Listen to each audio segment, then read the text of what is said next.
Wow! Who's up with? Who's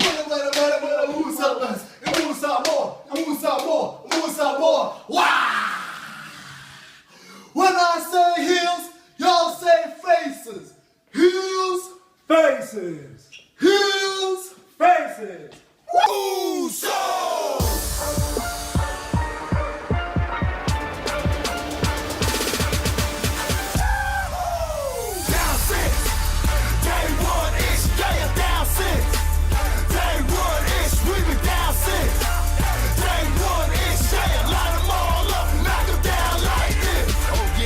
Yeah, Ayos, let's welcome these fools to the Uso Penitentiary.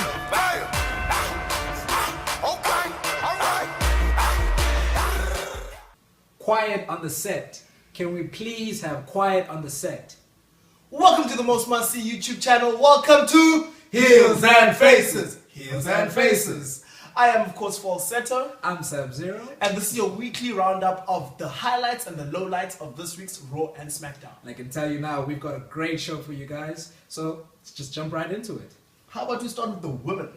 We had the very key segment that happened this week. We had Alicia Fox, who had Alexa Bliss, of all people, in her corner, taking on Natalia, and she was accompanied by Ronda Rousey. What were your thoughts on this segment? Definitely an odd pairing, man. But I don't know. I like the fact that Alicia's getting a bit more TV time now as a veteran. I feel like she needed it. Former Divas champion as well. Former Divas champion, who no one remembers. So we had Alicia Fox winning the match over Natalia, which was quite a big surprise. And then on top of that, Alicia Fox got some offense on Ronda Rousey. Ronda Rousey. Of all people. It was crazy to see her. I like that they're actually using her a lot more than previously now. So big ups. Match gets hard for me. Hot even. Okay. I wouldn't go that far. It's going to get a lukewarm for me. I think everything is detracting from the real story, which is Alexa versus Ronda. I'm not sure why we have Alicia and Natalia involved, but oh well, we'll have to see how it goes. But then going straight into the next hot segment, as you can hear, I'm giving it a hot straight away. It's because it's got Braun Strowman in it, of course. Braun! Get these hands, get these hands. Braun Strowman this week, he took on Jinder Mahal. What did you think of the segment? Shanti. Okay, let me do it with you. Shanti. Jinder Mahal is one crazy dude. Oh man, coming from WWE champ to the peaceful jobber, Jinder. That was a good match though, eh? It was short, but the most important thing was the effectiveness of Kevin Owens on the outside. Kevin Owens sneaking in there, literally sneaking in, grabbing the briefcase, trying to sneak out. Braun chases him. Braun gets counted out.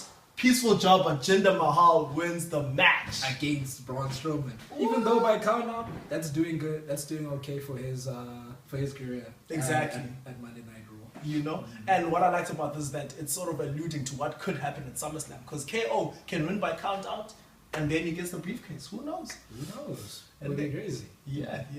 So our next segment that we had was another hot match. Seth Rollins versus Drew McIntyre. We've seen this match before. Scottish Terminator. I love that name. And he fits the bill. Like, he's huge. And both guys have great chemistry. The match gets a hot for me. No, definite hot. I can't doubt the match at any point in time. It was quick, physical. We got to see a lot of crazy stunts as well. From the outside, of course. Of course. Yeah. So the match gets a hot. Even the shenanigans after the match. Yeah, there was an interesting backstage segment. We had Charlie Caruso, the announcer, asking Seth Rollins, aren't you tired of going 2-on-1? And as she was saying this, he got jumped again by the two guys. Exactly. But here's an interesting theory from my side. I think this is all alluding to a big return at SummerSlam by the lunatic fringe. Ambrose. I can see it happening. For me, if that's what if WWE is setting up, Yeah. hot. The match is hot for me already. Very, very hot. The Equalizer, Dean Ambrose. I'm ready for this. I hope it's going to be hot, as we say. And then we move over to the tag team division, and we had the Deleter of Worlds taking on the Revival. I was very happy about this. What did you think? I love the Revival, man. No flips, just fists. Yeah, top guys. Top guys, man. Yeah, I really like the fact that they're putting them in the title picture again. They're in the tag division. They're no longer jobbers, I think. For now. They definitely got the win. So because they're moving forward up the ranks in the tag division, I give this one a heart. Initially, for me, I love the revival, but I was going to give this a lukewarm because I felt not much is happening here. But the finish of this match, we had a shatter machine on Bray Wyatt. Oh my gosh. Bray Wyatt is huge. He's huge, exactly. So the revival, get a heart for me. And then lastly, we go into a very interesting segment for very polarizing reasons. I'll put it that way. We had a Brock Kurt segment. So Kurt Angle, he comes out. He tunes Paul Heyman that, Brock Lesnar needs to come out and make this appearance because the whole night he's just been chilling reading a magazine saying that he's not watching Raw, he doesn't care. Well, reading a magazine for 3 hours. Brock is childish. What? Brock is childish. That was crazy. And then what happened afterwards? Brock Lesnar hits an F5 on Kurt Angle. What were your thoughts on all of this? Lukewarm throughout the night for me. Yeah. No. From the start. I think the whole thing was just very confusing because he was having a little feud with Paul Heyman as well. Yeah. I mean, it's his advocate. He gets the money for it. So I don't know. I actually don't understand. Brock actually got physical with Paul Heyman. He grabbed him, and then in the ring, he grabbed him in the face. That walrus. Remember, they used to call him the walrus. So I don't know. It's all really confusing. Why is he F5 in Kurt? Why is he beating up Paul Heyman? I know we're trying to portray him, okay, Brock doesn't care about anyone or anything, but how does this help Roman as well? No way whatsoever. Yeah. I mean, there was no story to this segment at all. I mean, and it was almost the last one. It was the main event. Yeah, it really didn't deserve the main event for me. So I'm really not hyped for the Universal title match right now. The only thing I can say that match at SummerSlam is a Braun cash in some way, somehow. But I actually thought we'd have one on the night. But you reckon? Wow, imagine. And then we have a triple threat. That wouldn't have been a bad idea, that actually. would have been great. Yeah. WWE, put us on your creative. We got this. That's heels and faces. Heels and faces. Cheap plug there. But yeah, overall, I think Raw gets a lukewarm for me. I feel like we're 3 weeks away from SummerSlam. We should be going at 120 kilometers. Instead, we've hit a roadblock. Like, we're landing at 60, basically. What? Wait a minute. Wasn't Roadblock a pay-per-view, actually? But moving swiftly along. Smackdown Live, the A show. Hey, hold on. We need to give out prizes for Smackdown, for Raw. For Raw, yes, you're right. Hey, I'm already so excited for Smackdown Live because that was a great show. I know we're about to get into that. But I think, firstly, heel of the night from my side, I would give it to Kevin Owens. Simply because he showed logic. I like my wrestling to be logical. So he was sneaky. He showed that, okay, this is the way that I can win at SummerSlam. And now we know that, okay, the risk is there. Braun can lose by count out and lose the briefcase.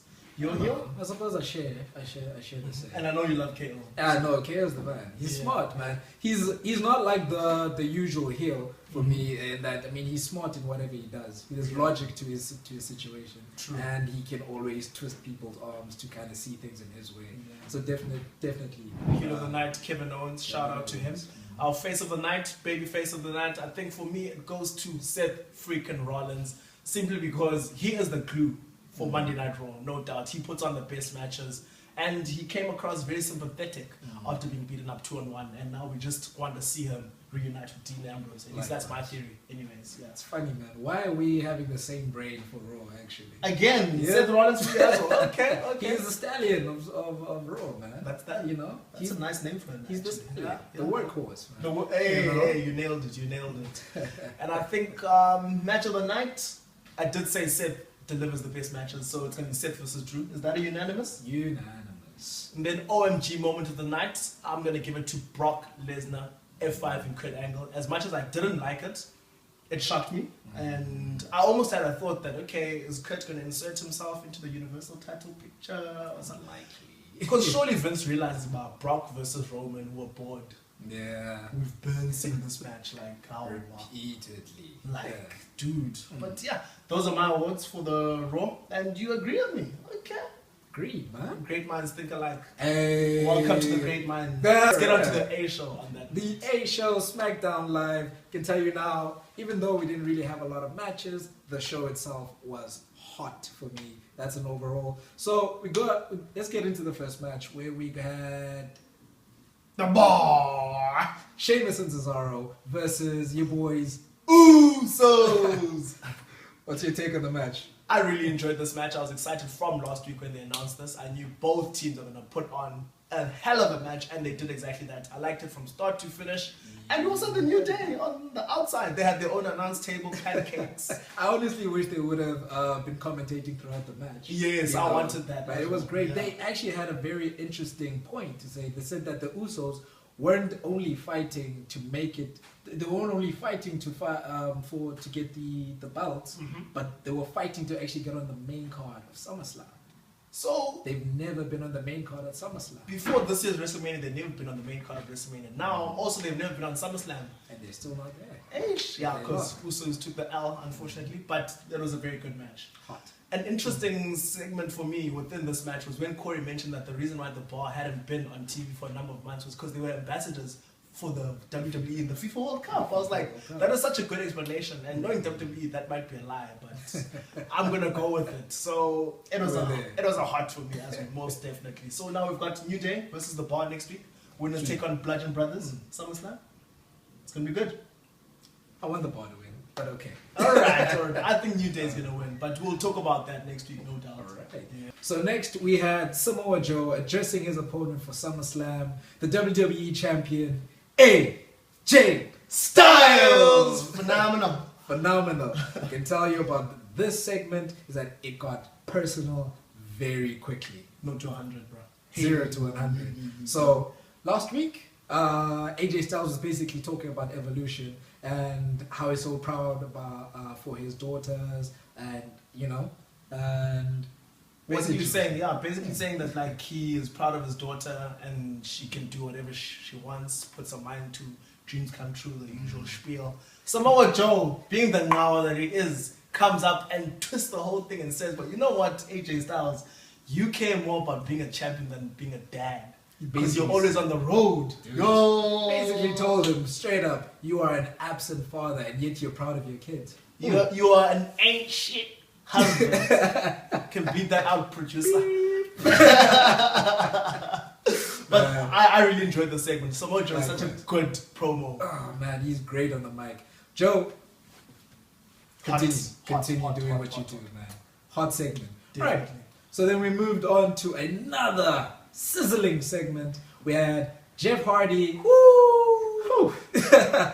coming to reply to Randy Orton, and guess what happened?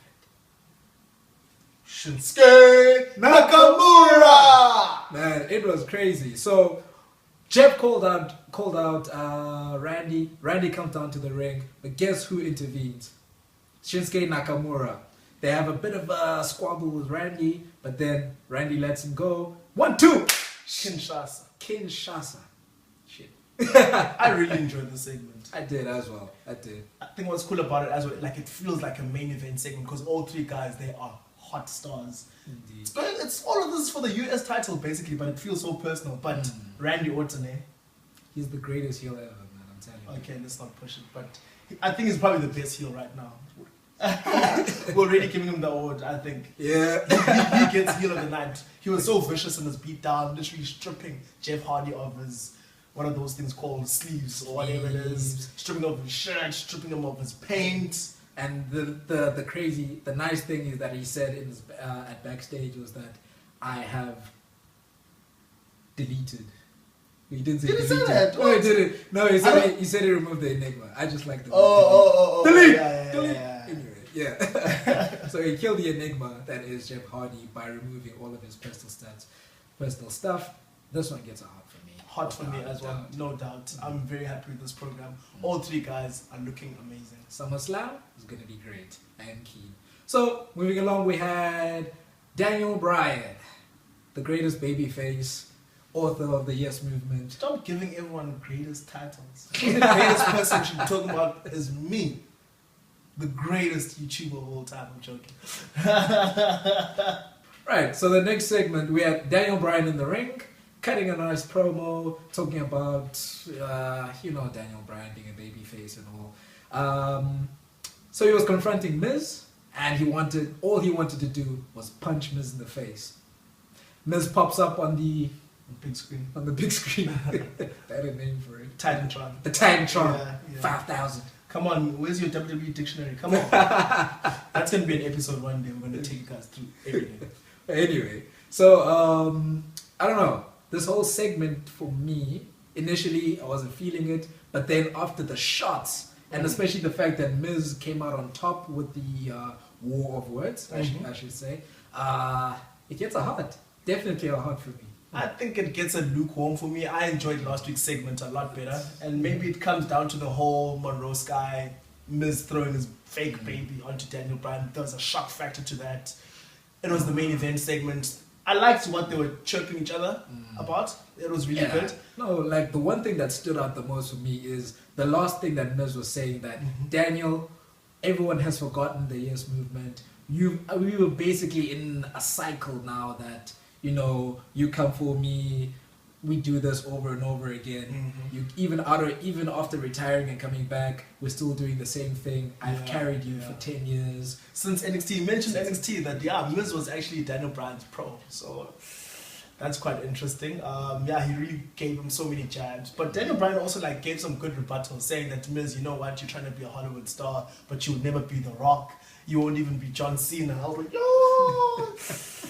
But I think for me, what doesn't take this upper levels, because we didn't get the confirmation. I know the match is going to happen, but I was like, okay, we're building, but we just didn't get to that confirmation, okay, the match is happening. So now we'll have to tune in next week.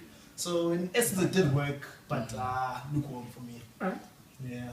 So, next, the main event, which we had Carmella versus Charlotte Flair. So early in the show, Carmella had a promo with Becky, where Charlotte actually came in to save Becky Lynch from a bit of a smart work by Carmella. Hey, Cammy. Hey. So the stipulation that General Manager Paige gave was that if Charlotte were to win the match, she gets included in the SummerSlam matchups. What do you think about the whole segment itself? I liked the beginning segment, it was really good. I liked Paige's interaction with Carmella as well. It still gave us hope that Paige might one day come back, because Carmella jabbed her that, yo, you'll never be a champion like I am right now. That was quite tough. The match itself, Charlotte versus Carmella, I really enjoyed it. I was hoping Charlotte would lose, because I feel like it's Becky's time. Becky deserves the spotlight, and then Charlotte won. I was like, okay. Yeah, it was a bit disheartening to see that. But I mean, hey, we never know what's going to happen at SummerSlam. Maybe we might get a shocker.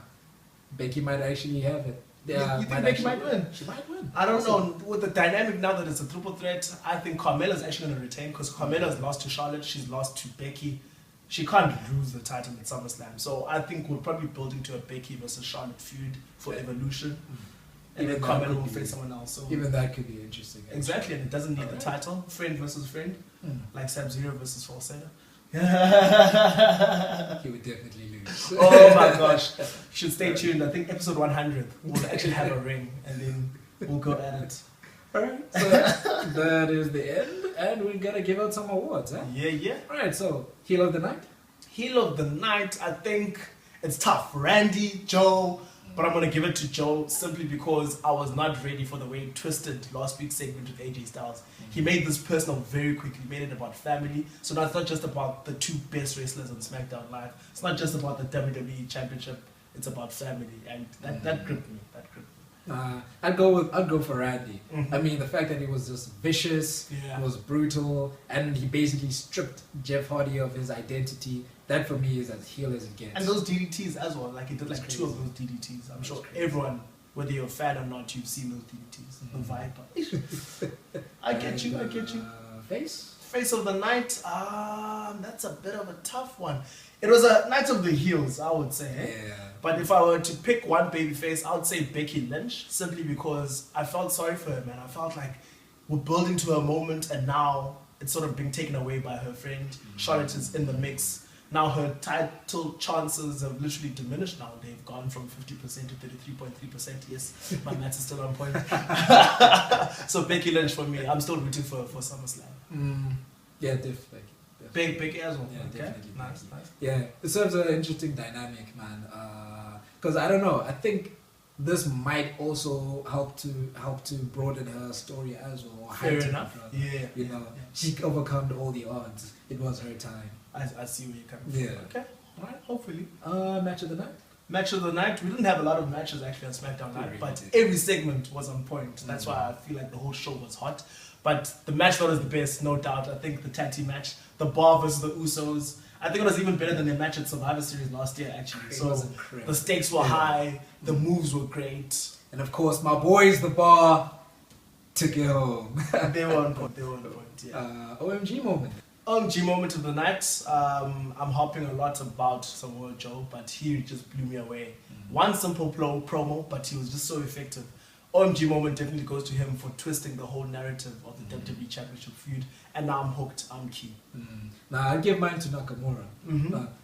Even though he didn't really do much, except for Kinshasa. The Kinshasa. It was very unexpected. I thought it was just going to be another Randy. Even though Randy did beat Jeff down, that the dynamic of Nakamura actually coming into play as well. For me, that was unexpected. Nakamura got paused, so like he's just wanting to stay involved there, even though he's the champ. Is like, hey, you know how he is. Alright, so that's been episode 3. I think this was another good one. Yeah, we're rolling. Just like the dead man. You know, we're rising. So definitely catch us in the next one where we'll be reviewing the next Raw and Smackdown. Don't forget to like, share, and subscribe. And hit that notification bell. See you in the next one. I got some dirty shit to pick up at the dry clean. I got a tidy bitch to pick up, I got love Selena. Shady hop up in the whip, but I ain't never seen it. Shady love the way I whip it in the 2-seater.